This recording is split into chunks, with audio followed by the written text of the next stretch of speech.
Thomas Soto. Le Made in France, Anissé Mbida. Bonjour Anissé. Bonjour Thomas, bonjour à tous. Ce matin, vous arrivez avec la preuve irréfutable qu'une entreprise centenaire peut rester à la pointe de l'innovation. Et cette entreprise, c'est Ullmann, le dernier fabricant français de tableaux pour les écoles. Il est installé à Saint-Valérien. Alors c'est pas facile, c'est près de Sens. 89, Lyon. J'ai travaillé à France 3 Bourgogne, mon ami.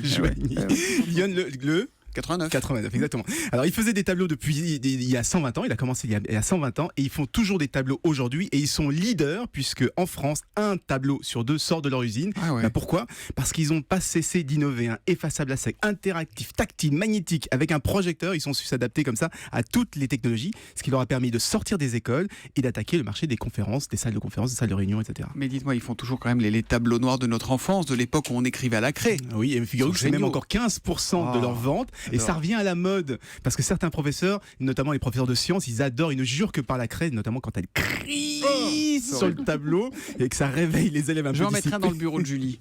Non, ce que j'aime bien dans ce genre d'histoire, c'est que surtout la société a failli jamais plus voir le jour, jamais voir l'an 2000, elle a failli disparaître. Pourquoi ? Cette société. Qu'est-ce qui s'est passé ? En 2000, elle était en faillite, donc elle a mandaté un administrateur pour la liquider, mais elle s'est rendu compte, l'administrateur s'est rendu compte que la société avait encore énormément de potentiel, donc il va racheter la société, investir énormément en recherche et développement, et c'est comme ça qu'il multiplie des innovations depuis des années. Un tableau blanc incurvé, une ardoise qui se transforme en pupitre pour les élèves, un surligneur qui s'ouvre comme un rouge à lèvres, et ça marche. 12 millions d'euros de chiffre d'affaires l'année dernière. On ne le répétera jamais assez, l'innovation, ça fait toute la différence, même quand une entreprise qui est centenaire aujourd'hui. Bravo à Ullmann et ses tableaux pour écoles et salles de conférence. On a tous appris quelque chose sur les tableaux Ullmann. Ils étaient verts aussi parfois, les tableaux Ullmann. Oui, ils étaient verts, les tableaux noirs. Les méchants s'écrivaient tellement bien sur les tableaux. Écoutez, ça c'est le Made in France qui revient demain. Ça vous fait mal aux dents, Anissé ? Mignonne.